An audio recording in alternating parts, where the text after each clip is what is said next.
This is the Tom Barnard Podcast. Listen live weekday mornings, 8 to 9:30, or anytime you like as a podcast on the Tom Barnard app at tombarnardshow.com or wherever you get your podcasts. And Tom is off day 3.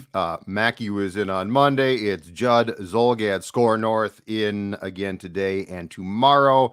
Tevin and AJ, of course, as always in. Welcome into the show. And gentlemen, did you guys see yesterday, not just the Twins' loss, but did you see the Buron Buxton almost being taken out by the sausage race? Yes. In Milwaukee? What? So Tevin, are you aware I'm familiar with the sausage race. Perfect. One of the greatest sports spectacles ever created. But how is Byron? I thought all the players were off the field when the sausages were running. It takes place on the warning track. And I mean, this has been the case for years there. So like, this is not new. It has not been altered between innings. After the visiting team has made their final out of whatever top of the inning, Tevin, that it is. And so Buxton is, and I mean, the whole thing's caught on film. You can go back and watch it. It's all over Twitter/X, but Buxton is racing out of the dugout.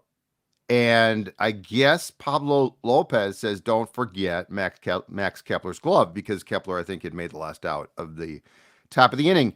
And so he goes back, and then he comes back out and goes to jog across the warning track. And I kid you not. And I mean, there could not be a worse player to see this happen to, because you know if he gets hit, he gets hurt, because he's Buron Buxton, unfortunately.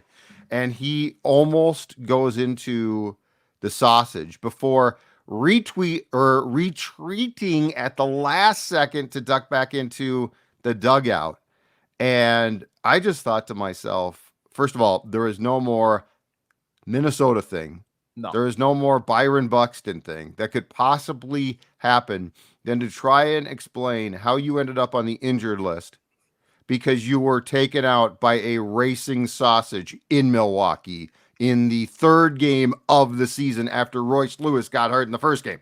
Twins fans have seen him get hurt, like jumping into a wall in spring training and like a random game in April. They've seen him like slide into a base wrong and something happens, and or just rounding the bases and getting hurt. It would be the most Minnesota thing, like you said. Not a player, not an in-game play, but just walking out of the dugout and getting taken out by a giant, oversized bratwurst. Just bulldozed over. That would have been the most Minnesota Buron Buxton injury of all time, and he would have been out for months. Oh, that's what I'm saying. Is like that would have been. I think I'm not convinced that this was not the case, regardless. But that to me is the sports gods trying to tell you something. Like, you've gotten hurt in every conceivable way, and you bounced back, and good for you. You missed a ton of time, but you bounced back, right, Tevin? You've gotten hurt in every way possible. Yeah, but if you get taken out by a mascot, I'm probably just done. And not even like the Brewers' official mascot. This is like a sidekick to the mascot. Like, it's just a random sausage that really has no reason to be out there on the field whatsoever. So it might as well have been like a streaker that you almost got taken out by. I'm going to tell you right now, the Brewers fans, I think, would disagree. They love that. They love that. Anything that hints of drinking, they're all in on. But yes, so here's my story to follow up on why I'm going to defend the sausage. There was a time, oh boy, what was it? Around 2003 or so. The Gophers were playing the Badgers in Madison at football. Mm-hmm. And one thing that I don't know, it's the Brewers or the company that runs the mascot races or what. One thing they do is they take the costumes on the road and rent them out. And so like they have, because the people in those costumes lots of times are like fans that are selected and things like they're not necessarily professional mascot racers. Okay. Mm-hmm. Which seems odd. So anyway, a buddy of mine, I don't know if he knew the guy at the company or what, but he arranged for us to be in the mascot in the sausages. So we were going to be, and the race itself before the football game in Madison was going to be like from a bar around a block, like just to, go around the block. And so the guy who was one of the guys, what they do is they slip the sausage costume on you. So like your legs are still fine, your legs are free, but you've got the costume on your upper body. It obviously covers your head and your torso. And not kidding you, the guy got to me, and I was probably 2 beers in, so it's, I was not by any means intoxicated.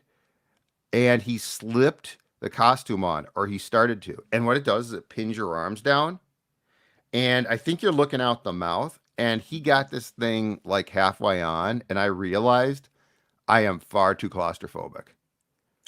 Like I literally said, I can't do this. And it must be so common that the guy basically said, "Oh, okay, that's fine." And he put the costume on himself and did the race. So he's prepared. So like the people that put the costume on you are prepared to do the race in case you can't. And I was like, because your arms were pinned at your side. And the other thing, though, in Buxton's case of a player running in front, and I'm not joking about this, you have zero peripheral vision. Yeah. So you can see out basically, I think it's the mouth, so you could see what you're doing going straight. But if a player or anyone runs from the side, you're going to truck them.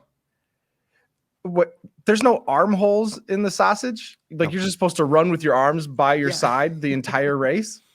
That seems terrible, like a terrible idea. I think if you look at it, I think I'm right. Because I remember, now it's a long time ago, but I remember my arms. I remember the first fit of panic being when my arms were like he was putting it on and they were pinned in. And I mean, I'm not claustrophobic where I can't get into a crowded area and I freak out. But this was literally, I started to hyperventilate. It was the most confined I've ever been in my life. And as I watch Buxton, I'm like, dude, if you get in front of that thing at the last, and plus, I don't know who gets hurt. My guess is Buxton and the sausage both get hurt. But I just remember the feeling, the overwhelming dread, the fear of like, you expect me to run in this costume? I can't breathe in this damn costume. And like when you say they rent it out to people and whatever, I'm assuming they sanitize it a little bit, but the inside of that sausage can't smell the greatest. Oh no, it probably smells like a sausage. Yeah, it smells like sauerkraut in there, right, Judd? I would imagine, yes. I didn't leave it on long enough to observe the aromas, to inhale the aromas. But yeah, I'm willing to bet they spritz something in it, right?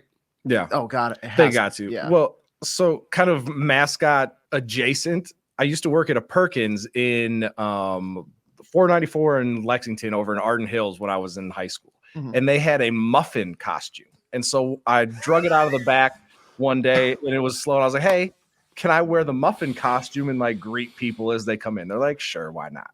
And so it was big enough where I could like crouch down and it looked like just a random muffin sitting on the ground and you didn't know anybody was in there. So I thought it'd be fun to scare people as they came in for their breakfast. What an ass you are. And so, well, it gets better. There's a group of, attractive high school girls that are coming in. I was like, this is going to be perfect. So I stand up, scare them. The girls absolutely like jump, lose their mind. It kind of startled me a little bit. And so I slipped and fell over. And because the muffin costume was so round, I was like a turtle on his shell and could not get up until somebody had to come physically help me up. And then they were like, yeah, this is enough muffin costume for you today, Tevin. Well, going back to the sausage race. I got so many questions. Yeah, go ahead. Do you guys have you ever seen the clip of the Pirates and Randall Simon? Yes. You seen this? I have not. No. They're doing the sausage race and they're just like, they're making their way past the third base dugout, just like they did yesterday, almost taking out Buxton. But Randall Simon for the Pirates is up on the railing with like a teammate. And as one of the sausages runs by, he takes his bat in his hand and just whacks him across the head and knocks him down. And I imagine these don't have much head protection, right? No. So imagine like the description Judd just gave. Your arms are pinned at your sides. You can barely breathe. It probably smells. It's stuffy. You're panting. You've got zero vision peripherally, and all of a sudden, whack! You're 20 feet from the finish line, and you get a Louisville slugger upside the back of your head. Oh, I'm suing. I think she did. It was a woman. Really? I think it was a woman. Yeah. If you Google the story, and I think that they did come to a settlement because it was one of the most uncalled for. I'm sure he thought it would be funny, but like AJ just described, it was bad. And that person went down, and I believe they ended up in court, or at least they settled, the Pirates did with her before it got there. But yeah, it was, go back and watch it. It's still online. I'm watching it, and it looks like they at least have their arms out so they can run in these sausages. But he took a swing to the back of her head. Yeah, like let her pass by, and then then the race was just over. Although she did get up and finish, so good for her. So if your arms go in, I don't know where they go in, because I just remember the overwhelming feeling of dread of my arms being pinned in. It must have had some type of outlet eventually then. I mean, I didn't even get there. That's how big a wuss I was. Well, I didn't even get to that point. I'm just like, I can't do this. It looks like you got to go fully almost 100% in, and then you probably have to like wiggle your arms up. Yeah. And then they come out. That's not happening. That's not happening for me. No, it looks like it'd be a tight squeeze for probably anybody here. But anyway, the moral of the story is, Buron Buxton, dude, your life doesn't just call for you to be careful between the lines. You got to be careful of random mascots. You got to be careful of, if you guys, before you both were born, but have you heard the story? And I believe he didn't play in the 87 World Series against the Twins because of this. Vince Coleman, the Cardinals speedster, got rolled up by the on-field back in the day tarp machine at Busch Stadium, the old one. So like there was a tarp that came out of the turf. Mm-hmm. I don't know exactly how it worked, but I think it was to cover the field, and I think the tarp was actually below the field and came up or something like that. Anyway, somebody deployed it, and like Coleman wasn't paying attention, and it ate him up basically. Like I think he hurt his leg. Oh my God. Yeah, I'm looking. I can see like videos of it. He's getting stretchered off the field after getting rolled up. Well, because you see all the time when it rains and the field crew is hurrying up trying to put things out, and like somebody fall, and then now they're underneath. We got to get him out. It's a lot like the American flag at like football games. They have the huge one that's out for the national anthem, and somebody gets rolled up in it. Where do those huge flags come from? Like, how do you get a flag that big? Because they seem really common at sporting events. Like, who purchases a flag?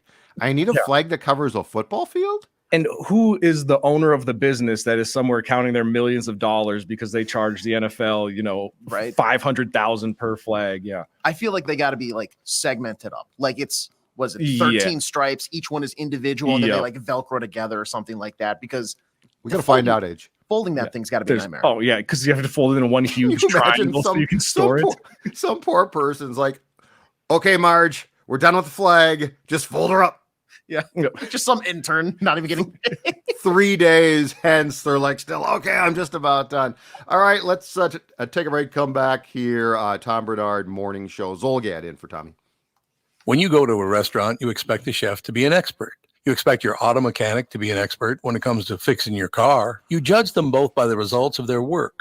Josh Arnold is an expert in investments and planning your financial future. Josh Arnold is my expert, and he should be yours too. I talk to Josh every week, and he understands the market and the economy, and he knows how to plan for your retirement. Don't put it off another day. The man with your plan is Josh Arnold. Call Josh now for a no-obligation 48-minute evaluation. You've got nothing to lose, and you'll have an expert planning and managing your financial future. Call Josh at 952-925-5608. That's 952-925-5608. Investment services offered by Josh Arnold Investment Consultant, LLC Security Investment Advisor. Past performance is no guarantee of future results. All investments involve risk. All comments and opinions are Josh Arnold's and do not constitute investment advice. Tom Barnard is a paid endorser. Is that text you're sending so important that you missed your turn? Is that text you're sending so important that you ran the red light? Is that text you're sending so important you didn't see the ball coming onto the road or the child that followed? Hi, I'm Mike Bryant from Bradshaw & Bryant. When you take your eyes off the road for even 4 seconds, your vehicle travels 100 yards. That's the entire length of a football field. If you absolutely have to text, you need to pull off the road somewhere safe and do it from there. Texting and driving is against the law and can cause serious injury or even death to you and others. Now that is important. We hope you're never injured in a collision, but if you are, please contact us. Find Bradshaw and Bryant, personal injury attorneys at minnesotapersonalinjury.com. Going farther with Mike Bryant on your side, seeking justice for the injured. Bradshaw and Bryant. In addition to having the best selection in town, K&L Surplus and Ammo also can help you sell your firearms safely and worry-free. Very, very important. You've inherited a collection of firearms from a loved one, don't know what to do with them, or if you have guns you're no longer using, call Jim at K&L Surplus and Ammo. Jim can help you sell those firearms safely and through consignment and auction. I know Jim. He's an extremely knowledgeable guy, great guy too. Will help you get top dollar, which is very important, of course. He will help you explore all the options and take the work and stress off of your shoulders. K&L Surplus and Ammo is on Lake Drive in Lina Lakes and open Tuesday through Saturday. You can also visit them online at www.klgunstore.com. You're listening to the Tom Barnard Podcast. And we're back. Zulgad, AJ, and Tevin. Let's get to sports, gents. And in the time that we have for this segment, let's talk about one team in particular, the Minnesota Timberwolves. They came back and won 113-106 against Houston. They are now 52-23. They're half a game. They're tied with OKC. Wolves technically in second place because they have hold a tiebreaker, I think, against OKC. Half a game behind the 53-23 Denver Nuggets. I still can't get past how good this team is. And I know it's a lot of dysfunctional crap off the court, but it is hard for me as a guy who was at the first ever home game. So I watched the first game on TV. They played in Seattle, and then they came back and opened in '89 at the Metrodome against the Bulls and Michael Jordan. And, you know, other than a very brief run of success, it has been nothing but absolute crap. It is hard for me to fathom, to get my head around officially, Tevin, especially, how good this team really is. Yeah, it feels wrong, and like now it's starting to feel normal, like okay, we're good. But even looking at the remaining schedule, you're like, okay, maybe we'll lose 3 more games and we'll probably end up with the second seed, because I think Denver has a very easy schedule remaining. OKC, not that challenging of a schedule, but has a couple games where they slip up. But you just, as a Minnesota sports fan, you feel like, when is the other shoe going to drop? And it started to happen with the injuries, but we still are beating good teams even without Karl Anthony Towns. And so if we can get him back, you know what, I'm putting my lawn chair out on Hennepin, because we're going to be having a championship parade come June. Okay, boys, I'm going to tell you right now. Because I'm the only one on this show, perhaps who was alive for either, and it was both for me, championship parades. They don't go down Hennepin.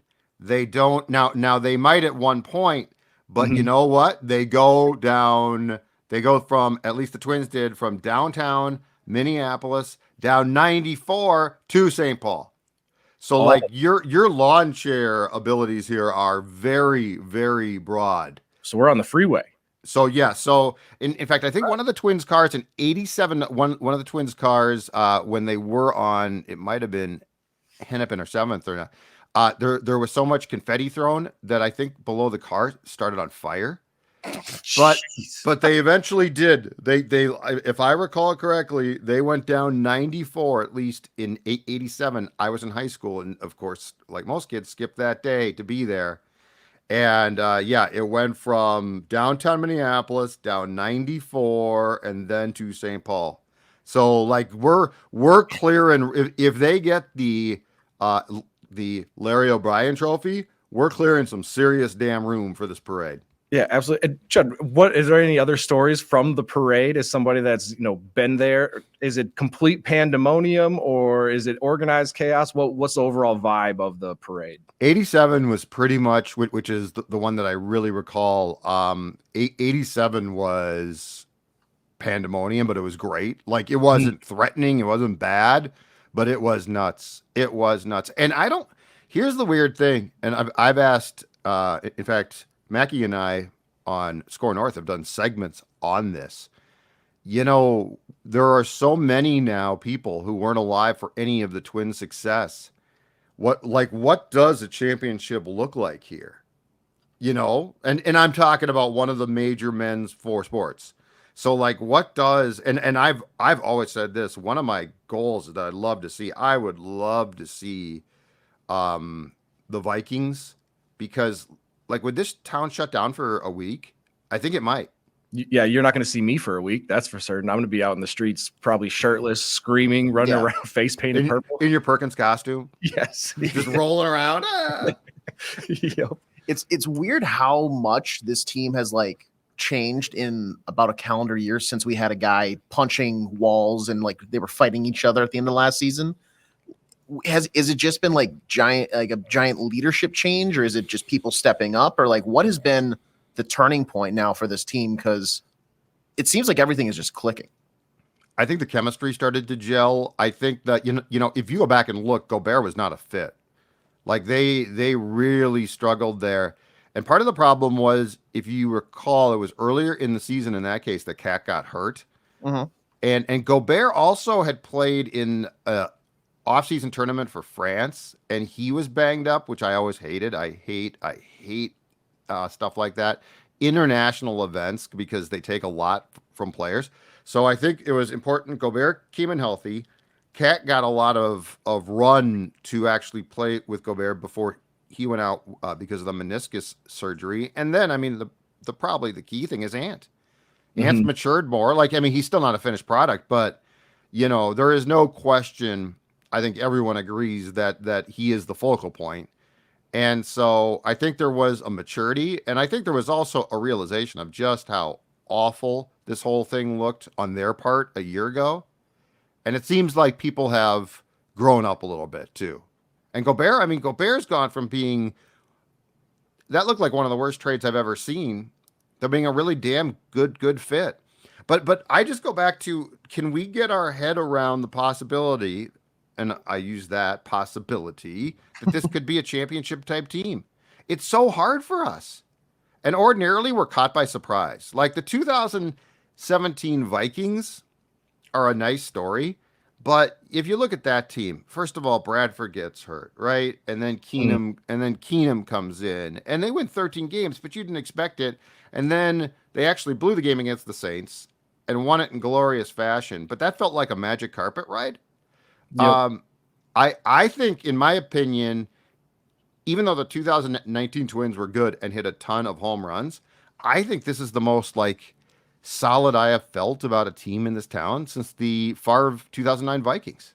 Oh yeah, the Favre really good. The Favre Vikings, that was a team where you're like, nope, we can do something, and it felt like a team of destiny the whole entire year.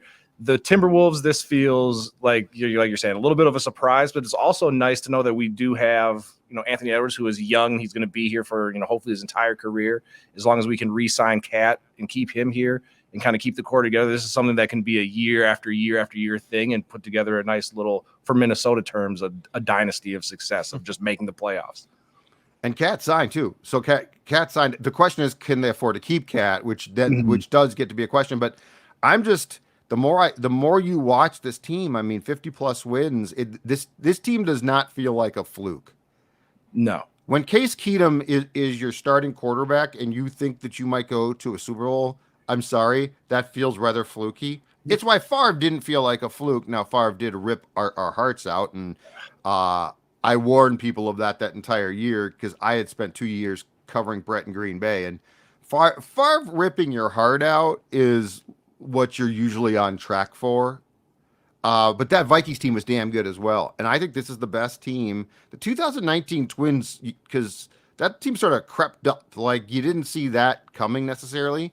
These Wolves got off to a, you know, really nice start. And ever since then, it's been like, okay, they're just good. And that's the thing is, we've got now in this town, Kaprizov, who I think his team will improve around him, Justin Jefferson, and Ant. I'd be hard-pressed to think of a town that has three young talents that are as potentially dominant as the three young talents here. So we shall see. All right, let's take a break. Chris Egert, Channel 5 Eyewitness News, joins us next.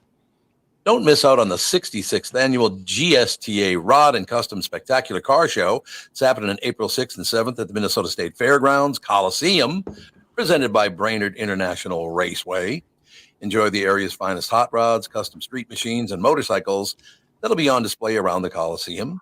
You'll be able to see cars from the original Ford drag team up close. Any kids that attend can get a free Hot Wheels car, baby, while supplies last. You can find discount tickets and more information available online at gstarod-custom.com.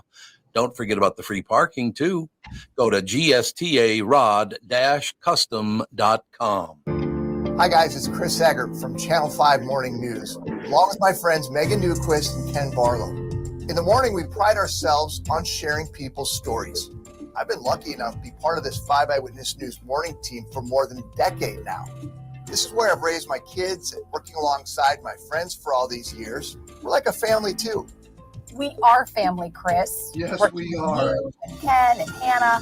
It is such an honor to help folks start their day every morning on Channel 5. We get to catch people up on the news that's happening, and Hannah is here to keep an eye on the traffic around town. And when it comes to weather, I know people rely on me to plan their day and get their family out the door. Over the last 10 years, there are so many memories and so many laughs. I just love sharing the forecast alongside you guys. I feel the same way, Ken. To all you who start your day with us here on Channel 5, we think of you as family, too. Thanks for turning on 5 Eyewitness News in the mornings. Mike Lindell and MyPillow employees want to thank my listeners for all your continued support. To thank you, they're having an overstock clearance and new product sale right now for the best prices ever.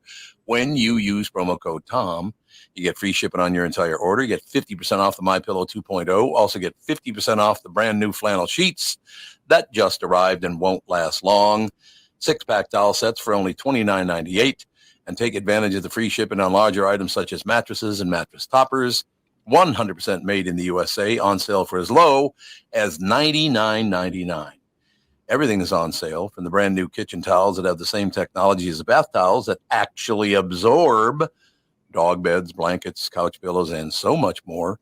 To get the best specials ever, go to mypillow.com or call 800-516-5146. Use promo code TOM, and you get free shipping on your entire order. So call 800-516-5146. Go to mypillow.com and use promo code TOM.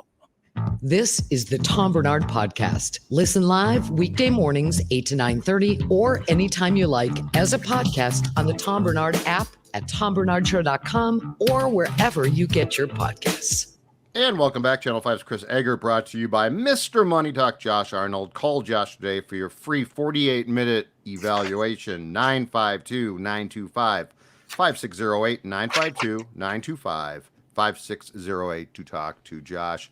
Chris, good morning. Did you happen to see Buron Buxton almost get eliminated by a sausage in Milwaukee yesterday? I did, and I love the sausage race. I didn't get it until I went to a game over there for the first time, and I'm like, oh, like, I think that's usually people get more excited for that sausage race than they actually do a game themselves, right? Oh, God, yeah. You know, it's funny because it's a stereotype and it seems mean at first, but it's not. As a guy who also enjoys a beer or two himself, the Wisconsin sports fan is as tied to beer as you can possibly get, right? Beers and brats. Like at first it's like it's an insult to them until you get there and you're like, oh no, it's not. They really do love this stuff because you're right. I don't know that there's a mascot / race of some sort at a ballpark that is as embedded in the fabric of the culture of that city and team as the Brewers race. I mean, I can't think of anything we have here at any of our sport events that are even right, Tevin. I mean, I can't. No, the only thing I've seen that's close is who's the team that does the beat the freeze? I think is it Philadelphia, Atlanta. There you go. Yeah, where they have the guy That's cool. Runs and have somebody try to beat him. But yeah, other than that, nothing comes close. Wouldn't that have been of course, the most Minnesota thing ever if Buxton would have been taken out by that stupid thing? And it wasn't him going back for a catch. It wasn't, him stealing a base or whatever. It was some dumb crap like that. So I guess we should look at it on a positive note, right? 2 months IL. How'd you get hurt? I got taken out by a sausage in the third game of the season in Milwaukee. It would have been, first of all, it would have been the most Minnesota sports thing. Second of all, unfortunately, it would have been the most Buxton thing. Yeah, right. because like the question is, well, how's he going to get hurt next? Well, I'll tell you how he's going to get hurt next. It's going to be taken out by a damn sausage. So what's up? What's in the news today, sir? Well, we got that trial that we're watching again it's in Hudson, but I should explain. It involves pretty much all Minnesota people. It happened on the Apple River a couple summers ago, but there was a guy from the south suburbs who was there and got into it with a bunch of teenagers, stabbed several of them. One of the one victim is a young man who was from Stillwater who died. And yesterday his mom was on the stand, and it was just absolutely heart-wrenching to hear that. I think it'll be the suspect's wife is supposed to take the stand today, and she was there with him. It will be interesting to hear their account of what happened, because we haven't really heard much about that since this started. So that's one of probably the biggest story that we're working on today. And other than that, a bunch of people are stealing copper wire around St. Paul, and they're trying to figure out something to do at the state legislature to stop it from happening. So this is for what now? Because there's obviously always an ulterior motive in these thefts. To sell the copper. To sell the copper. Yeah. Okay. And they're like popping open street lights and stuff and just ripping the crap all out of the bottom. And apparently it's there for the taking. And I guess it must not be that hard to get to. So it's incredible. So have you guys ever taken anything to the scrapyard?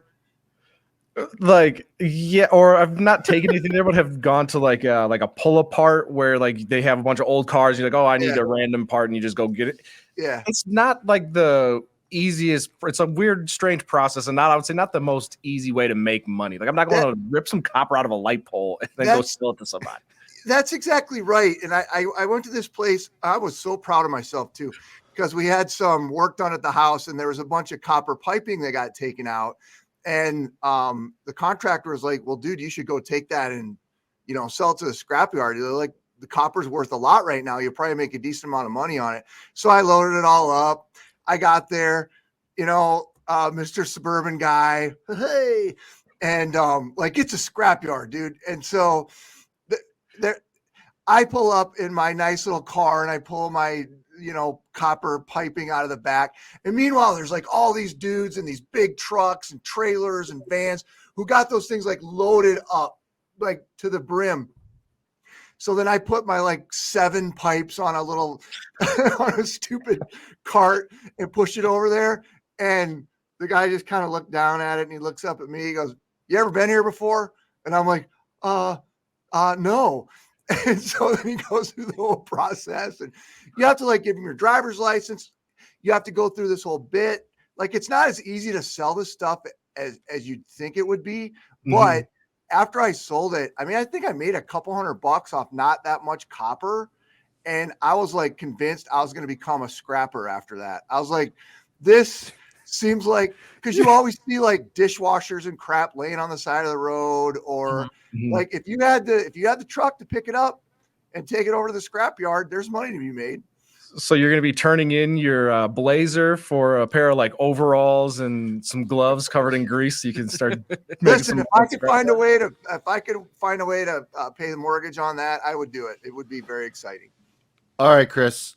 My rule of thumb is this, because I'm like you. I'm a suburban guy. I'm not sure about you. I can't fix anything. Like I am as a bad of handyman as it comes. Guys like me, at least, were not meant to take things to scrap yards. That's for the guys like you just said, with the big trucks, the guys that can, pull apart things with their hands. You know that you're not made for stuff like that when your hands look like my hands look, which are way too soft. Like the hardest work I've done in my life probably involves typing. So yeah, I'm not sure about you. Perhaps you're great at home. Perhaps you can fix stuff, but when it comes to handiwork around the house, no one is as bad as I am. I kind of pretend, because when I was growing up, I had all kinds of contracting jobs. I did roofing. I worked for the phone company, digging ditches. Like, I've done that work, and my stepdad and his brothers are all like very good at it. I'm okay. But I can do a certain amount of it. But then I've learned now in my wisdom and age that like if it's too complex, just punt on it because it's not worth something that's going to would take you 2 weeks to do versus have somebody come in and do it and be done in 2 hours. It's not worth it. Fair enough. Fair enough. I didn't realize. I do apologize. So you dug ditches and things like that? Yeah, for the phone company. That was a sweet job, actually. That sounds like hard work. That sounds like a lot of sweat. Well, it wasn't, but I learned a lot about like phones and of course this is old school phones. Like we're like laying phone cable, which I guess now they're laying fiber optic cable. But yeah, it's an interesting. I'm glad I did it. I couldn't get on a roof anymore, and I'm pretty sure I couldn't even climb up a ladder because of my stupid foot. So I don't. Yeah, no, that makes sense. Yeah. There's no. Yeah, no, that would, yeah. Yeah. The roofing thing scares me. Got to be honest. I admire you. You could not. Now the digging part I would not enjoy, but I mean certainly could try and do that. Yeah. But I have, and it's not that I'm like super scared of heights, but I don't think I could get up on a roof, especially like a home roof where it might be slanted a bit. There'd be no way.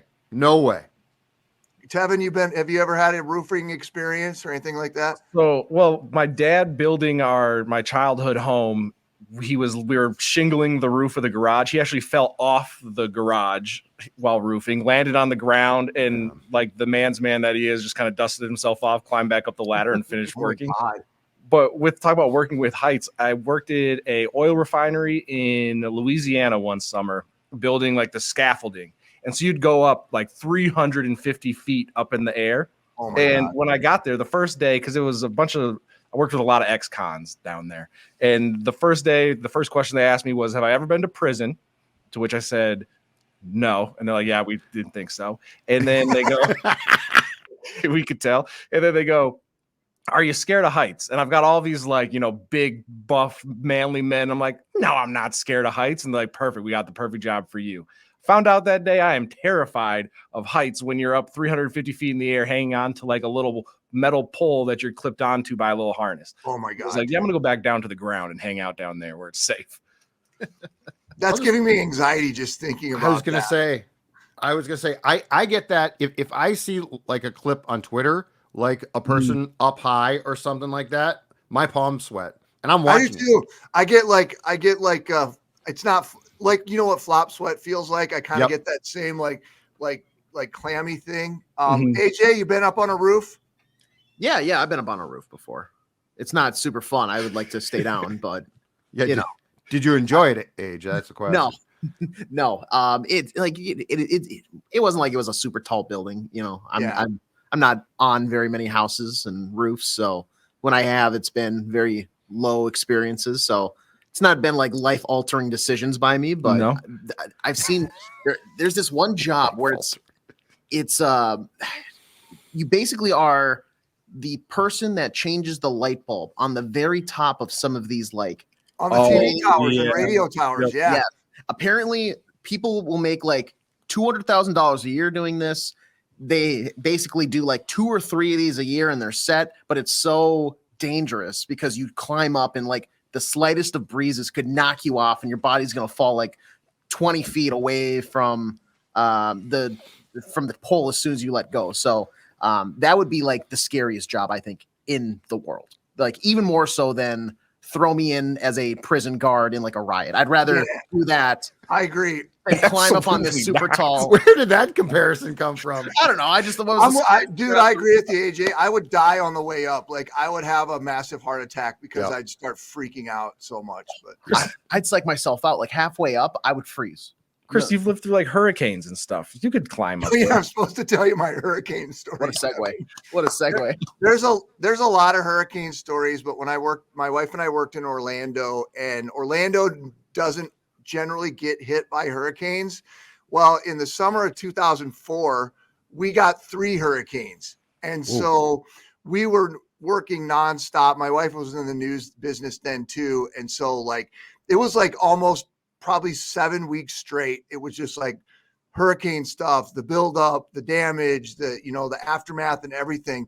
One of the hurricanes, it was more of a rain and sort of some of them go through really quickly and they wipe everything out. And then that's it. It's like a, couple hour thing, but some of them will go on for days. And this particular one was it was Hurricane Jean, I believe, that lasted, Francis or Jean. It was one of the two that lasted for several days. And we were stationed in the south part of the Orlando area in Kissimmee. You guys know where Disney is, and you probably heard of Kissimmee. That's the area that's just south of there. And we were south of Kissimmee, kind of out in the middle of nowhere. And the only place we could find to go, because everything's closed, mind you, and like everyone's stuck in their houses and everyone's like batten down the hatches. The only place we could go was outside this giant Walmart store. And so because we could park our truck in a way there that would sort of hide by the building. And then, you just go out and basically stand in the hurricane and get, rained on and blown around. And when they come to you, and you're like, this is going on. And we finally got to take a little bit of a break that night. I don't know how many hours we'd been on, but we were going to be able to go in. We're going to be able to rest for like 2 hours or 2.5 hours. Well, there happened to be a manager inside the Walmart, and he came out and asked us, you guys want to come inside? You can, and you can have whatever you want. And so it was the weirdest thing. There were like 4 of us walking around the Walmart at like 12 o'clock at night, grabbed like some warm clothes, walked over to the refrigerator section, grabbed a Lunchable or whatever the hell it was. And the wind was blowing so much that like the roof of the place was rattling, and you were scared like any second the whole freaking thing could come apart. So the only place we could find to like rest was a break room in the back. And we laid down underneath like those big long conference tables and just laid on the floor and like slept it wasn't really sleeping, right? It was like just got to lay there for a couple hours and chill. But yeah. Wow. Last thing, is there any point at which a TV station, especially in Florida probably, won't send reporters out into a hurricane? Like, is there any level of it that they're like, okay, you know what? We really don't need to see you out there being literally blown around. I know that after that year, 2004, Hurricane Charlie was the first one. It came across at Punta Gorda. And there's a lot of that footage still lives today of reporters who were just the roof got ripped off their hotel, and a lot of them thought they were going to die. A lot of those guys got out of TV after that because they were like, nope. Like it was so intense. I think the reporter gets to use some discretion, but I'll say this, the newsrooms will send people to the storms who want to go. And there's always going to be somebody who wants to go because, you kind of go for the thrill of the job sometime and for the action. I don't want that to sound bad, but there's a lot of times a lot of guys and gals will be like, yep, absolutely, let's go. And they try to place people in relatively safe places, but it's definitely dangerous. Yeah, exactly. Thank you, sir. Great stuff. We'll talk to you tomorrow. Okay. Yeah, you guys have a good day. Awesome stuff. Channel 5's Chris Egert, again brought to you by Mr. Money Talk Josh Arnold. Call Josh today for your free 48-minute evaluation, 952-925-5608. Back after this. Hello, I'm Brad Huckle, President and Chief Lending Officer at North American Banking Company. And I'm Michael Bilski, CEO at North American Banking Company. As a locally owned and operated community bank, we work with many multi-generational businesses. Take Personal Care Dentistry of Roseville, for example. Dr. Walter Hunt, also known as Painless to Me, has been a longtime customer of the bank since we opened the bank in 1998. When his son Kyle was ready to join the practice, they wanted to expand quickly. With their additional space and equipment, they now are able to see more patients each day while providing the same level of care and service. Okay, guys, I'll take it from here. If you run a family business or any kind of business for that matter, you should be banking with Brad and Mike over at North American Banking Company. Every time I deal with them or their team, I know I'm working with experienced professional bankers. So why not bank with my banker? North American Banking Company, a better banking experience. Member FDIC, equal housing lender. Is that text you're sending so important that you missed your turn? Is that text you're sending so important that you ran the red light? Is that text you're sending so important you didn't see the ball coming onto the road or the child that followed? Hi, I'm Mike Bryant from Bradshaw and Bryant. When you take your eyes off the road for even 4 seconds, your vehicle travels 100 yards. That's the entire length of a football field. If you absolutely have to text, you need to pull off the road somewhere safe and do it from there. Texting and driving is against the law and can cause serious injury or even death to you and others. Now that is important. We hope you're never injured in a collision, but if you are, please contact us. Find Bradshaw and Bryant, personal injury attorneys at minnesotapersonalinjury.com.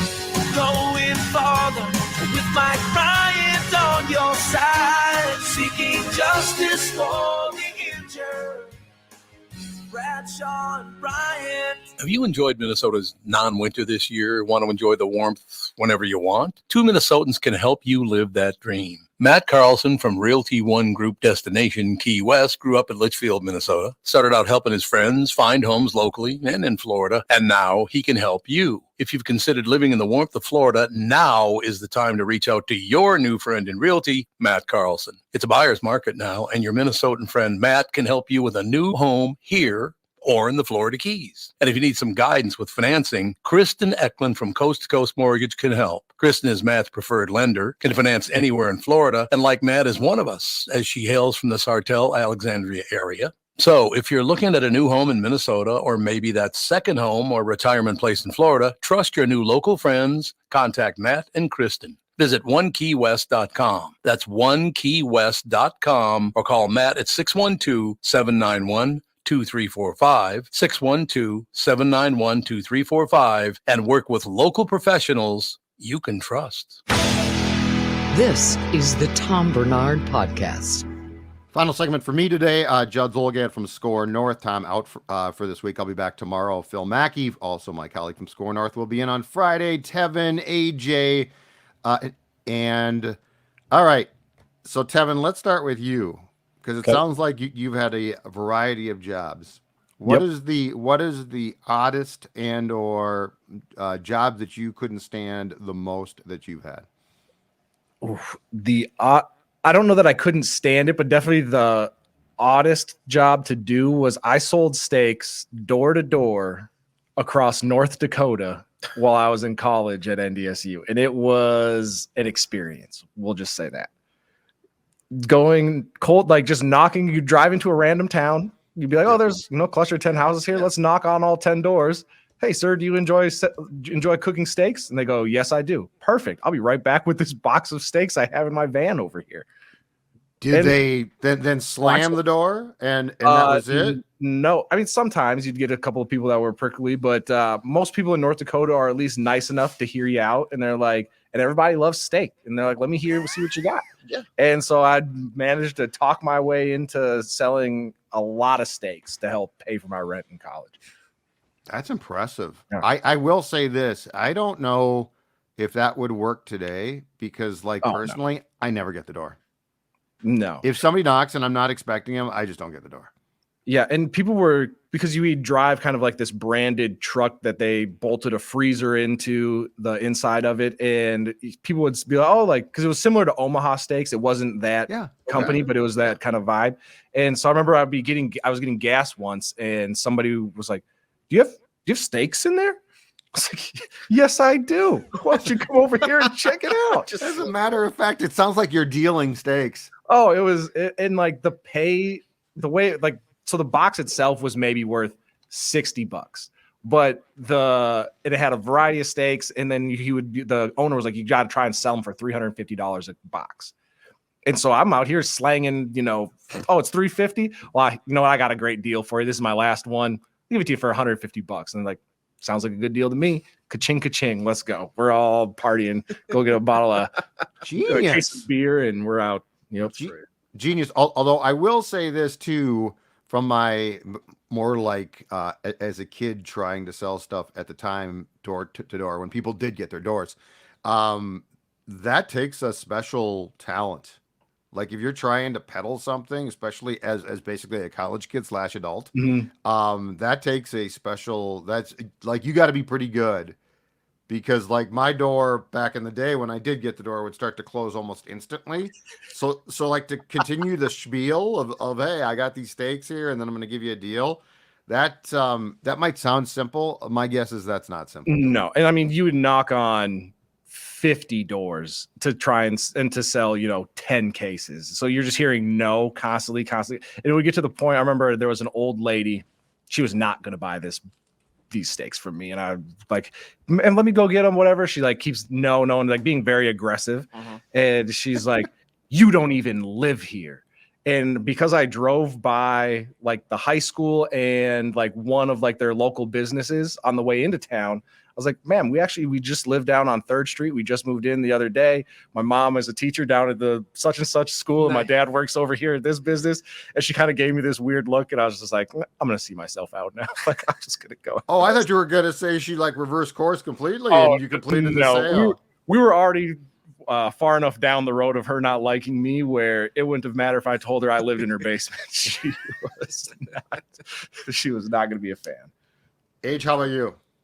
Let's see. The most random job I've ever had is probably I mowed the lawn of a neighbor of mine who was in Owl City, the band, like kind of famous. Like what was their big song? Fireflies. Fireflies. There we go. Fireflies. Yeah, just randomly. And their band was a weird setup, and I guess still is technically because it's they're still making music, but. You have the main guy, his name is like Adam, and then everybody else is like just not important from my understanding. And he was one of the not important. Like he played the drums, he played the keyboard, he played a lot of stuff. And the fact that he lived 5 houses down from where my parents' house is weird because it's not a great neighborhood. Like it's nice-ish, but it's like compared to like a lot of my friends, I look like it's just not a great spot.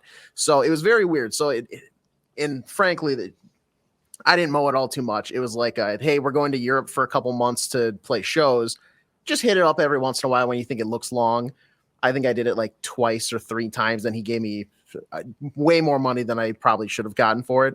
The one job that I couldn't stand, though, in college, I worked at the gym facility desk at Hollenbeck Hall of St. Cloud State. And the job itself was fine.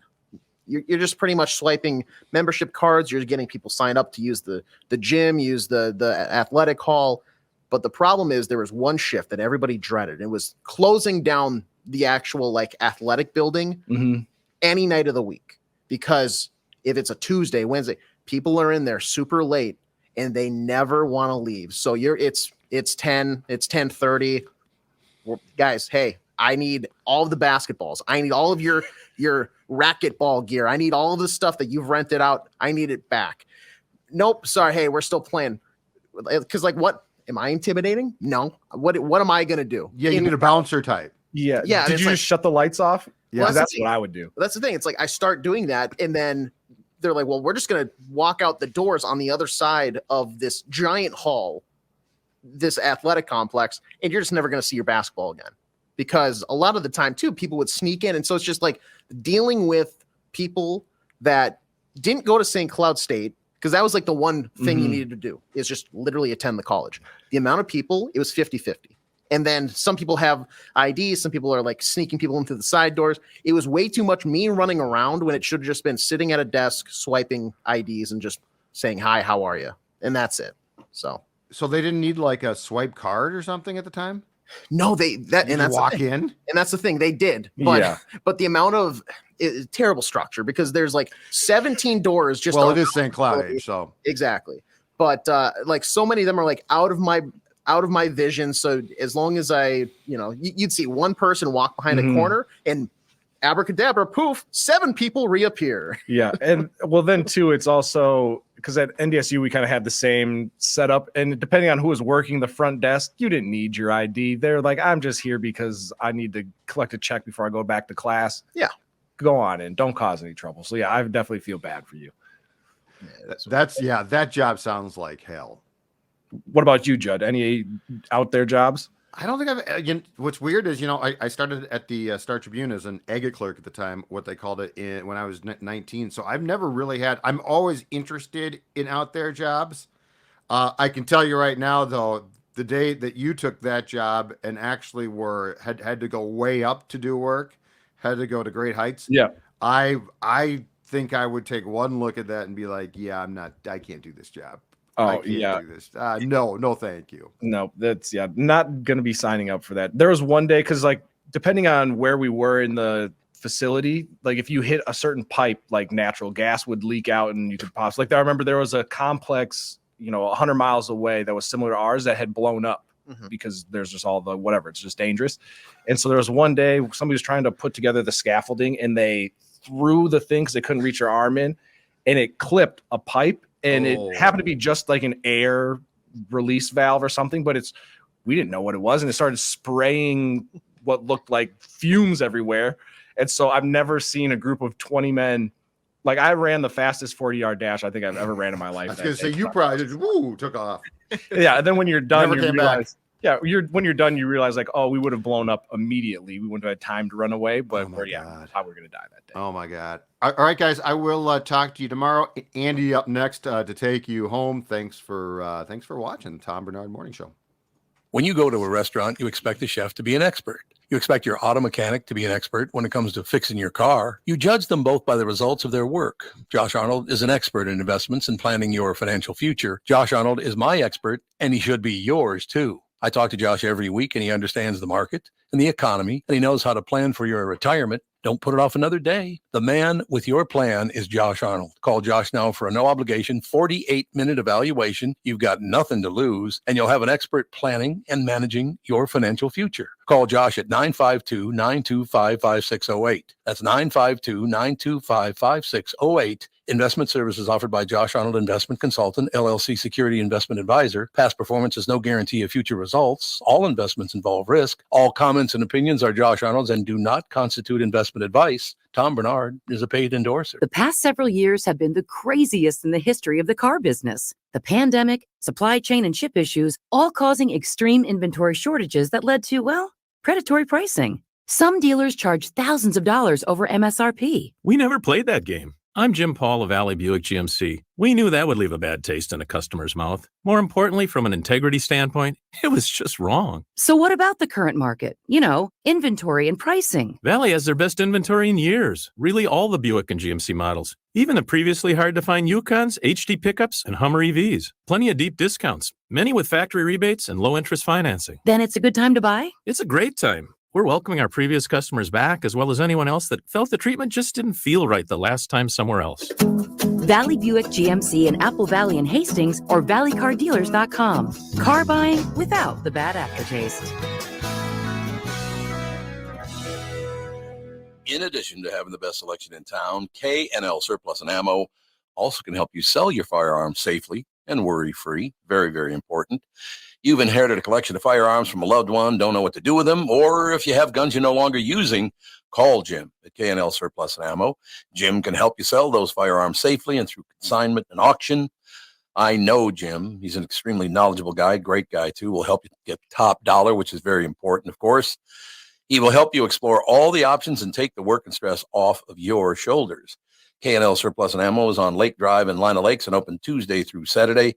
You can also visit them online at www.klgunstore.com. You're listening to the Tom Barnard Podcast. All right, guys, we are back. Just to clear up a few things, Andy is actually out today. He had a family illness that was going on that he has to take care of, and so there will be no family show as well. But we do have a special guest. I'm very excited. I never realized, AJ, how big a fan I am until I was going through and kind of listening to some of his old music and seeing that he's got new music coming out as well.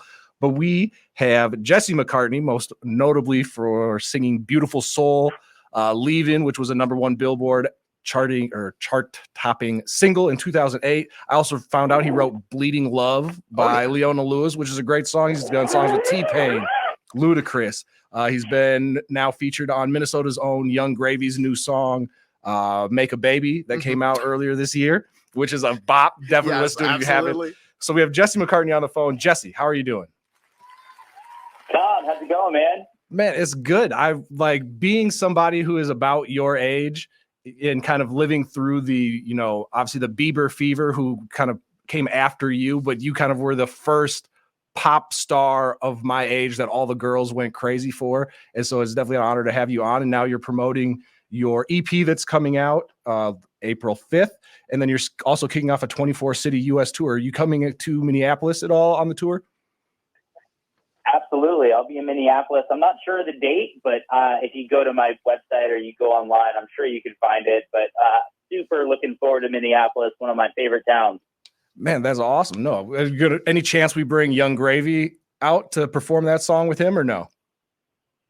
I talked to him about it, and he's promoting his album and he's traveling a lot too. But I think if there is a show that he would come to, it'd probably be Minneapolis and maybe LA, because I know he's in LA now too. But yeah, I mean, I'm in touch with him, and I'm going to try and have him make an appearance. That's awesome. So as obviously being somebody that's been doing music for, your entire life, and was about, I would say 25, 30 years now at this point, what has kind of been the difference from being kind of a young superstar and bursting onto the scene, and then now kind of as an adult creating music? Is it tough to kind of figure out different ways to relate to fans, or is it just kind of the natural progression of music in your career? It's both. I mean, you find new ways to market and sell and advertise your music. Obviously, I think the Young Grady collaboration is a great example of like bridging the generational gap of young fans who may not be familiar with my music, but really do know Grady and his audience. So, that's an example. But, I think more than anything, what's changed is just my songwriting and growing and knowing more things and understanding how relationships work. It just makes you a stronger writer. It makes you sharper. And, you can definitely hear it, I think, in the music. When you listen to some of my early stuff compared to now, it's changed quite a bit. And, I love being able to work with really creative people who can teach me things. And I think as long as you are open to constantly learning, you just keep getting better.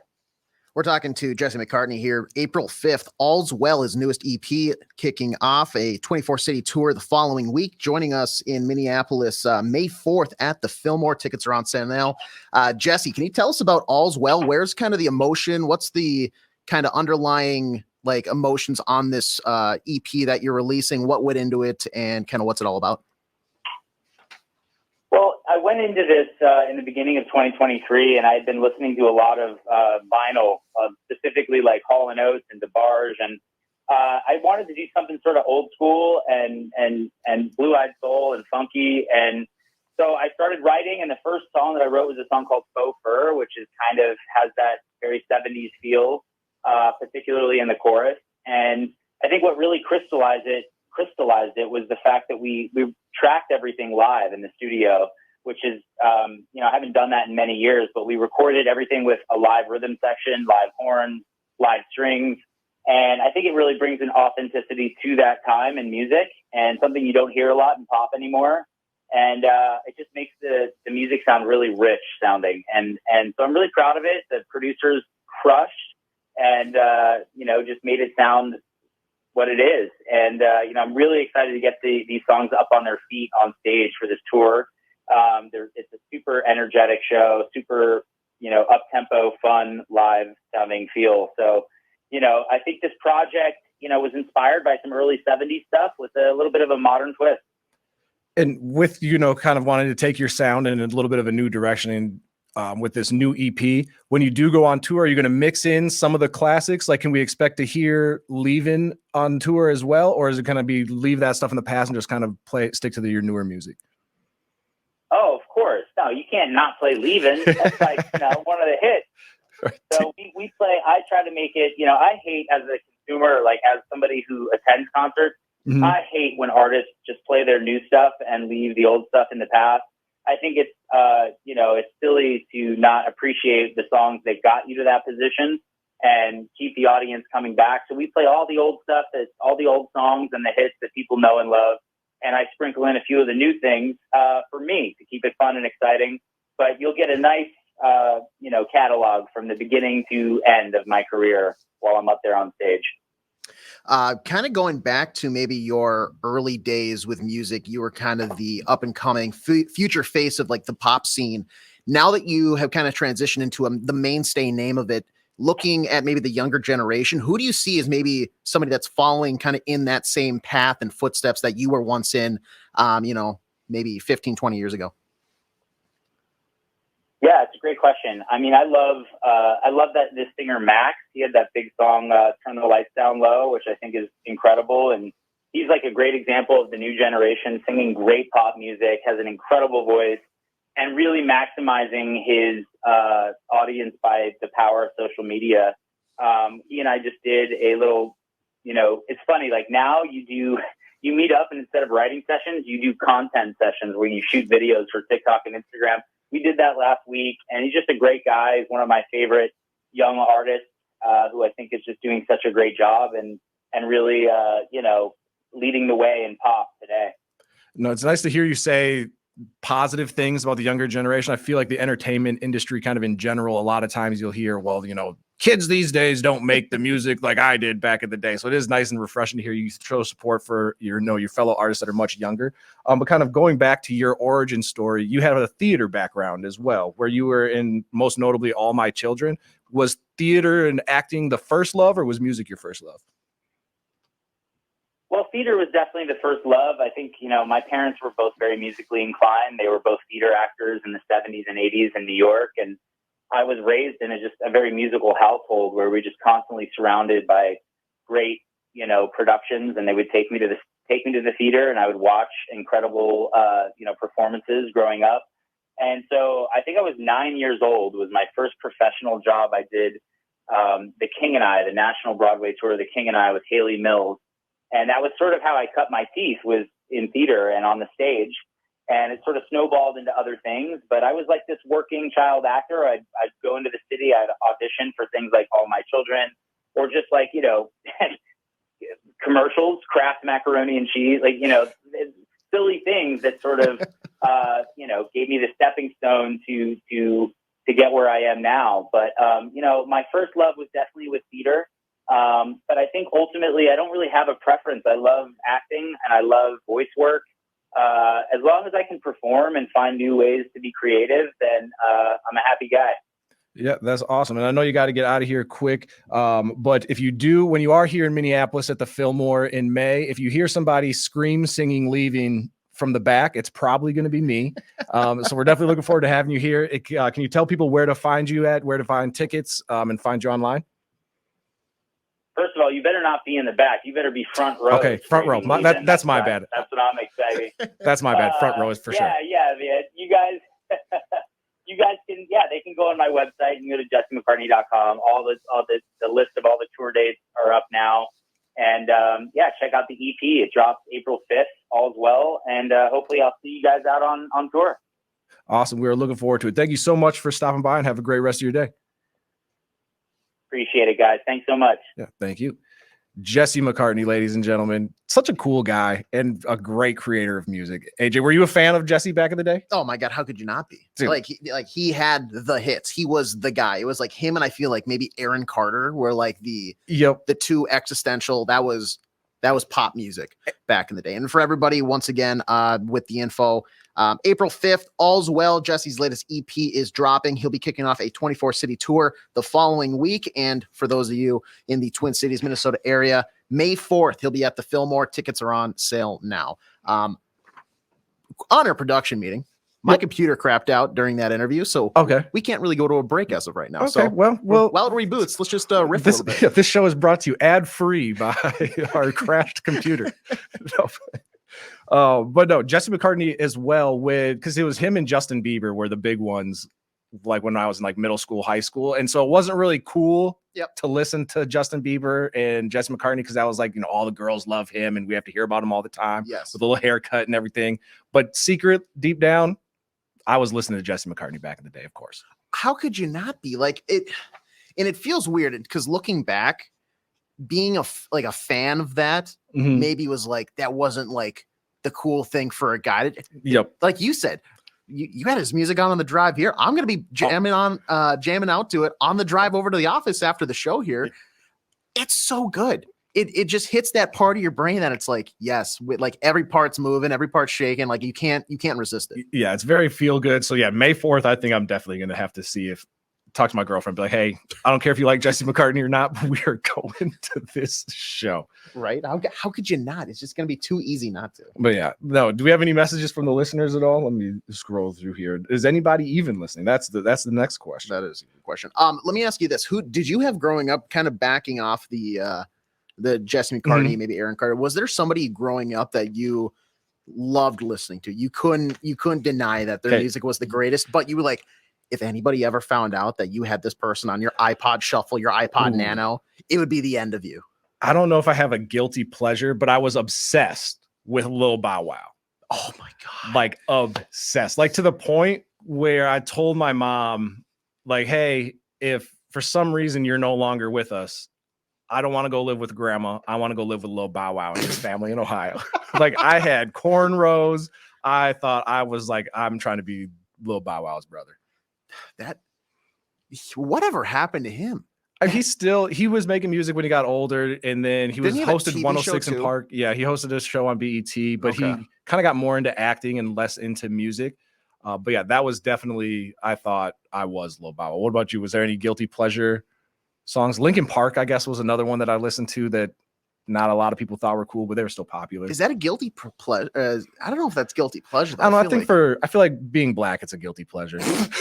Like they don't. That's not like I'm not their demographic, but I grew up in a white town, so I was like, yeah, I like Linkin Park. No, I hear you. Right. I feel like I kind of just had normal stuff for like around the household, but nowadays, like I think I've been on the Carly Rae Jepsen hype train for a long time. Like, okay, I did her music is like, I don't know, it's just kind of like it hits me. It goes beyond Call Me Maybe is what you're saying. Yeah, and that's the thing that makes me mad about that is because she has such a bad rap for that one song that came out in the very early part of her career. If you go listen to like Psychedelic Switch or whatever off her latest album, that song is an absolute hit. It might be my song of the summer 2 years in a row because it's so good. Yeah. Okay. But anyways, great news. My computer's working again. Look at us. So we're going to take a quick break here. Tom Barnard Morning Show, Tom Barnard Podcast. We'll be right back with the entertainment queen herself, Kristen Burt, right after this. Let's take a second to talk about my bank, North American Banking Company. If you own a business or are thinking about starting one, make sure to check out my friends at North American Banking Company. When your business is looking to capitalize on an opportunity or solve a problem, turn to their experts because they are locally owned and operated. Loan decisions are made here in the Twin Cities, not shipped out of state. This helps business owners expand with confidence. So if you're looking for a better banking experience, why not bank with my friends at North American Banking Company? Go to nabankco.com to learn more. Member FDIC, equal housing lender. Hi, guys. It's Chris Egert from Channel 5 Morning News, along with my friends Megan Newquist and Ken Barlow. In the morning, we pride ourselves on sharing people's stories. I've been lucky enough to be part of this 5 Eyewitness News morning team for more than a decade now. This is where I've raised my kids and working alongside my friends for all these years. We're like a family, too. We are family, Chris. Working with you and Ken and Hannah, it is such an honor to help folks start their day every morning on Channel 5. We get to catch people up on the news that's happening, and Hannah is here to keep an eye on the traffic around town. And when it comes to weather, I know people rely on me to plan their day and get their family out the door. Over the last 10 years, there are so many memories and so many laughs. I just love sharing the forecast alongside you guys. I feel the same way, Ken. To all you who start your day with us here on Channel 5, we think of you as family, too. Thanks for turning on 5 Eyewitness News in the mornings. The new Tom Barnard Show is proud to have partners like Bradshaw & Bryant, MyPillow, and North American Banking Company founder, chairman, and president, Mike Bilski. I've advertised on Tom's show for years, and the reason is simple. My business is recognized because of the ads, and that recognition has created growth. What business doesn't want to grow? I highly recommend the Tom Barnard Morning Show for your advertising. Grow results for your business by partnering with the Tom Barnard Show. Visit tombarnardshow.com, keyword partner. You're listening to the Tom Barnard Podcast. All right, ladies and gentlemen, we are back and introducing Kristen Burt, Entertainment News, which is brought to you, as always, by North American Banking Company. Go to nabankco.com to learn more. Member FDIC, equal housing lender. Kristen, the bright spot to our day. How are you doing? Top of the morning to you. So I want to ask you about a weird Hollywood story that I saw this morning about Angie Harmon, who said an Instacart driver shot her dog. Are you familiar with Angie Harmon, the actress and model? Yes, Rizzoli and Isles is probably where a lot of people would know her from. And Law and Order, she did Law and Order for quite a while too. This is one of those stories that I hate to click on because I hate to hear anything about animals. And obviously the situation. Now, what I think is kind of interesting in this, the Instacart driver said that they were being attacked by the dog. She is saying she believes that he deliberately shot the dog because he just kept on saying, well, shot your dog. Look at me, shot your dog. And of course, her Ring doorbell had run out of its charge. Oh, so, yeah, so they didn't capture everything. The Instacart driver, who, by the way, was working under somebody else's name. I don't know if it was a family member or something else. That's a little shady. Instacart has let the driver go. I don't know if they'll ever get the true answers to this, but the cops have decided not to press any charges because he said it was self-defense. Oh, okay. Well, that's like you, I hated to try and click on the story, but I was like, it's such a bizarre headline to read. I was like, I gotta at least look into it a little bit. But on a happier note, is there anything good coming out in streaming that's not death of a dog related? Death of a dog. Well, last night I went and saw Monkey Man, which is coming out on Friday. Yeah. Dev Patel. Yeah, he wrote it, directed, starred in it. So he took on like a really big job on this.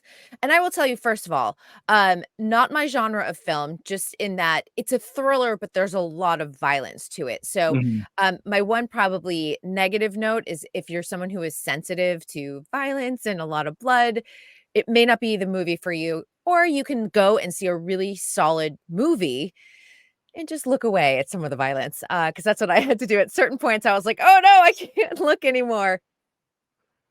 Yeah, and So, like, okay. sorry, go ahead. No, go ahead. Oh no, sorry, I thought you were done. I just wanted to say, like, it is visually stunning in terms of like the colors, the sights, the sounds of India, and I thought he did that really well. And wasn't this a film that Jordan Peele actually like bought out from like some streaming or some company? So because he saw how much like maybe promise and just heart and soul and like the vision that was there to prop it up and get it like in theaters. Yeah, it's amazing that he saw this was going to go straight to streaming, and I think it's going to be a pretty big hit this weekend, honestly, at the box office. It was that type of film, and we were in a theater of entertainment journalists, so the most jaded bunch you can possibly imagine. And this is always sort of the litmus test when people are actually cheering, laughing, because it is pretty heavy at times, and then there's moments of levity which you absolutely need, and people are like, yeah, or like giggling in a moment. That's a little bit of dark comedy, and I just thought that that's probably what Jordan saw in all of that, and which I think some of Jordan Peele's movies have that tone to it as well. So I think he just thought it was like the right fit. And some of the directing shots, I know this sounds like so artsy, but some of the directing shots that Dev chose are so beautiful and stunning. It's just intriguing to watch. And I'm someone who loves Southeast Asian culture. And I love that this is getting the spotlight because I don't think we get to see a lot of India in a sort of thriller action film with a really strong story that ties back to their religion and their history. It was really good. Do you think this is a movie that could potentially kind of catapult and thrust Dev Patel back into like the Hollywood spotlight? Because for me, it's such a weird career trajectory for him, where his first like major role was Slumdog Millionaire. I want to say in 2008. That, I mean, that movie won Best Picture. And then the next big role was like, I believe on a TV show where he wasn't the main character, or it was the M. Night Shyamalan Last Airbender, and like 2 years later. And then he hasn't really had that like that spotlight. I feel like he should be on the same level as like a Tom Holland, Timothy Chalamet, who I want to ask about his stalker that got arrested here at some point before your segment ends. Well, and that's the thing too. I really think Dev should have a bigger career than he has had. I mean, he's worked, but I think that he deserves the spotlight. And taking on this project, I think really has made probably a big difference. This might be something that propels him back to that next level. And having Jordan Peele in his back pocket certainly doesn't hurt. Dev, besides being a good actor, he's handsome.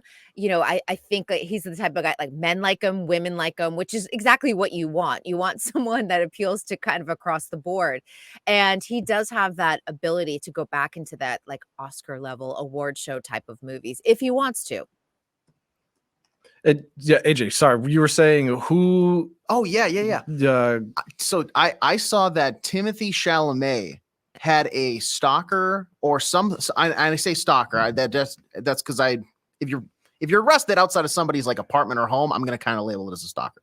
But somebody that runs like a fan page for him was arrested recently. Is there anything that maybe came from that? Is this like a non-story, or this is something that I saw from multiple outlets kind of on Twitter in the past couple of days? Oh, I haven't even heard of the story. So honestly, I apologize. No, nothing to apologize about. But I would love to know more because it's kind of, I mean, we're reaching a level of accessibility that, a lot of fans take to the next level, unfortunately. If they find out like that a star is like, oh, they're dining at this place right now. And it's why a lot of celebrities have stopped posting in real time. They won't post their photos or videos until after they've left the venue because security has really become an issue.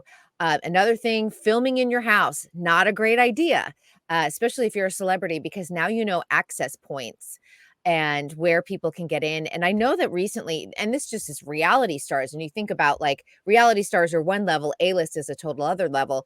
A lot of the A-list reality stars that have bought homes recently have been begging outlets and even TikTok fan pages to stop posting the interior of the home once they purchased it and it was on MLS and they're pulling the photos. They're like, please don't post this. I'm a single person. I live alone.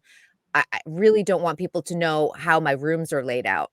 Yeah, well, that's like the Bling Ring documentary from the string of robberies where like everybody in LA was getting robbed because they were like, oh yeah, we just like saw that they posted they're out of town on some trip, or they were posting pictures of their inside of their house. So we knew we got to go in and how to get in and steal all their stuff. So people are always looking for a way to, take something from a celebrity. 100%. And that the Bling Ring hit the celebrities' homes multiple times, which was even worse. But like Rachel Bilson, Paris Hilton, Lindsay Lohan, I mean, and it was kind of crazy, like the way it all played out. But home invasions in Los Angeles, I feel like they've tapered off a little bit. But a couple of years ago, people were actually invading homes while the celebrities were home, which is even scarier. Yeah, because you never, at that point, you don't know what their intentions are. Were they expecting just to, is this going to be a robbery gone bad where now all of a sudden, a famous celebrity gets murdered? And so, yeah, it's terrifying. I couldn't imagine being in that type of spotlight. And as a woman, you start thinking about, sexual assault and things like that, which gets really scary. AJ, do you have an update on the Timothy Chalamet? I was hoping you were looking it up. Yeah, so it looks like TMZ reported about a day ago that Twitter user Club Chalamet was arrested outside of Timothy Chalamet's New York City apartment earlier in the afternoon.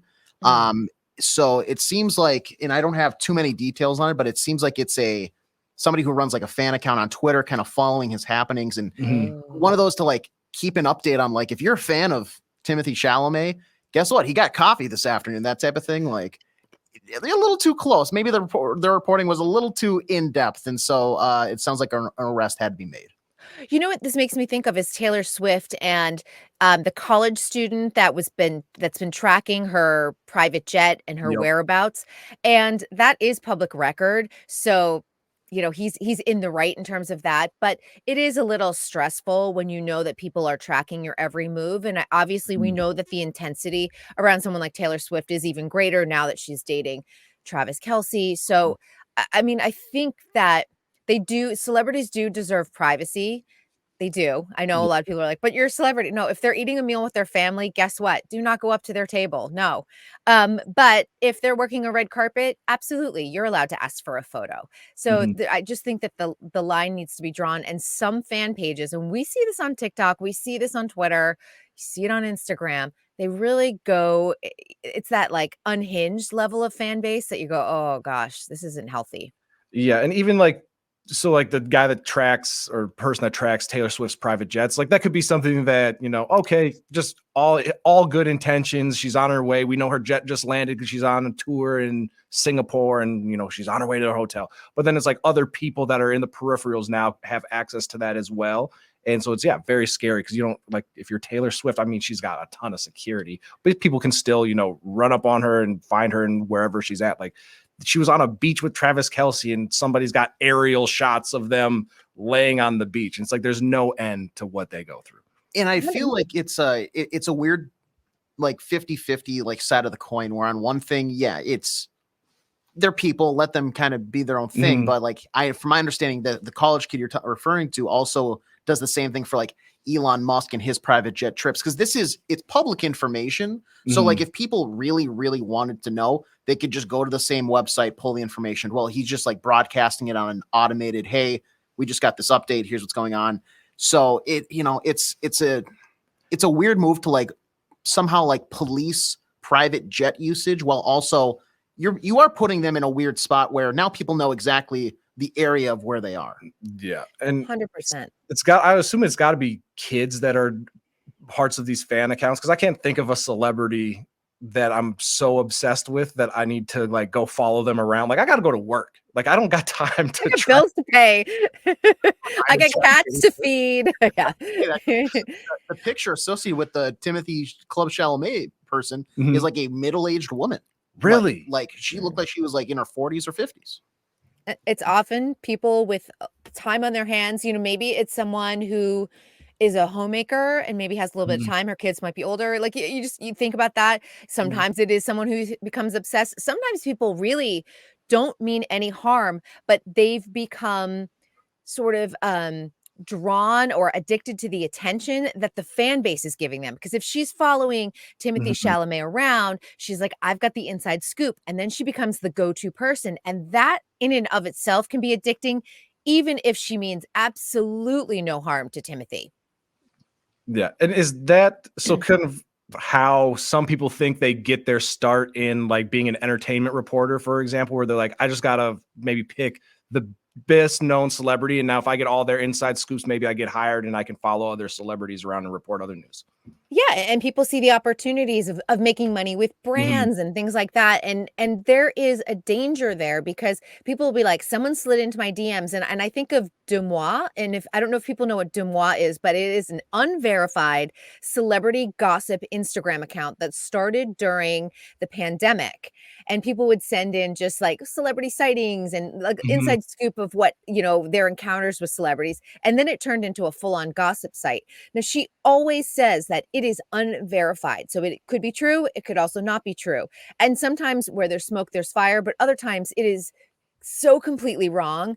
And it can be very detrimental to the celebrity if you're spreading around gossip that is harmful maybe to their family or to their career. And you have to be really careful on situations like that. And but you know, she'll take scoop from like DMs and emails and things like that. And if I'm someone like, let's just pretend I had a vendetta against you, Tevin, I could just make something up and be like, oh, I'm going to break Tevin and his girlfriend up and like make something up. That's not helpful to you. No, is it? No, and it's funny that you said that break up me and my girlfriend, because I saw a K-pop star, I don't know which one, but allegedly he started dating some girl. His fans were all like, we don't like her. And so he broke up with his girlfriend because he was like, my fans don't like you and I got to make this money. So, oh gosh, that's insane. That putting fame over your love life is really a recipe for disaster. But well, who was Ninja, the famous professional video game player? He was dating some beautiful model and she didn't like the fact that he played video games so much. And so he was like, yeah, you got to go because this is why I'm famous. And so I can't. No, you're thinking of Doug Sensor Martin. He was dating this Mexican like weather girl lady. Yeah. Who was like super famous. And then he was just like, I need to focus more on playing Call of Duty because that's my profession. So they broke up. That's hilarious. Love I it. guess while prioritizing the dollars over the girl, that's what happens. Any big news on things coming to streaming later today? Today I did write the list of like what's coming out today. Oh, for anyone who's a big fan of the solar eclipse that is coming up, I think on Monday, Nova has a big special. So anyone who wants to nerd out on that, let me tell you, I did the partial eclipse last October in Palm Springs, and it's pretty cool. We're only getting a partial eclipse here in California, but I might crank out my my little eclipse glasses again just to see what I can check out. Grey's Anatomy has been renewed for season 21 for those of you guys who are hanging in there. How? I don't know. I quit after about season 6 or 7. It was a good show, but I was like, I think I'm good. There's only so many emergencies. And the one thing, and I mentioned this yesterday, the college admissions scandal. Felicity Huffman, finally, 5 years later after college admissions scandal, has nabbed her first big role. She'll be a guest star, but I think they're testing the waters for actually a full-time role on the show for Criminal Minds Evolution. So she will be headed. That's a Paramount Plus show. And she's been talking a lot about it. Earlier this year, she said it totally destroyed my career 100%, where Lori Loughlin, who was also involved in the college admissions scandal, got more jail time, was deeper involved in the college admissions scandal, has pretty much been working regularly on Great American Family, which is, based off of Christian and family values, a real religious, faith-based network, and they kind of embraced her and took her back. So she just wanted to see her kids live their best life in their crew career. Like they had put them on a rower. Although as someone who is recruited as a college athlete, the rowing team, like if you're trying to pick one sport to say like my kid's going to be a rower, like they send letters to everybody. Like the rowing team, they didn't even have to pretend to be on the rowing team. They could have just called the coach and got in the boat. Like they would have recruited everybody. So yeah. I know Olivia Jade was tiny enough. I'm like, she probably could have been a coxswain. So that's why I was like, why even make that up and like put her on a rowing machine? Because she would have been a great coxswain at the front of the boat. I don't know. Because I was like, I would have been a good coxswain. Is that the person with a megaphone that just like yells? Yeah. And you want someone small and lightweight and that would have been Olivia Jade. So I don't even know why they bothered to be like, oh, she likes to row crew. Just her with her megaphone. Yeah, just like, hey, I got a nice loud voice. I like it. Well, is there anything else that we need to be aware of coming from Hollywood before we call it a day? Before we call it a day, let me just, yes, this one quick thing. Jennifer Lopez, she's got her tour coming out and ticket sales have been terrible. She canceled 7 dates and then they still weren't selling. So she has rebranded the entire tour. So instead of it being This Is Me Now, she's like, This Is Me Now / the Greatest Hits Tour. Because she wants people didn't respond well to her new album. So she wants people to know you are going to get everything. You're going to get Jenny from the Block and, anything else you can possibly imagine because people don't want Jennifer Lopez now. They want her then. Did you see the clip? Which I don't know how this saw the light of day of everybody basically they're running through a list of who she asked to be on in that movie that they did. Mm-hmm. And it's like, this person's busy. This person said no. And she's just like, I want people who want to do it. Not that J-Lo, I had to break it in. Nobody wants to do it. Like you just went through a list of like 20 people and everybody said no.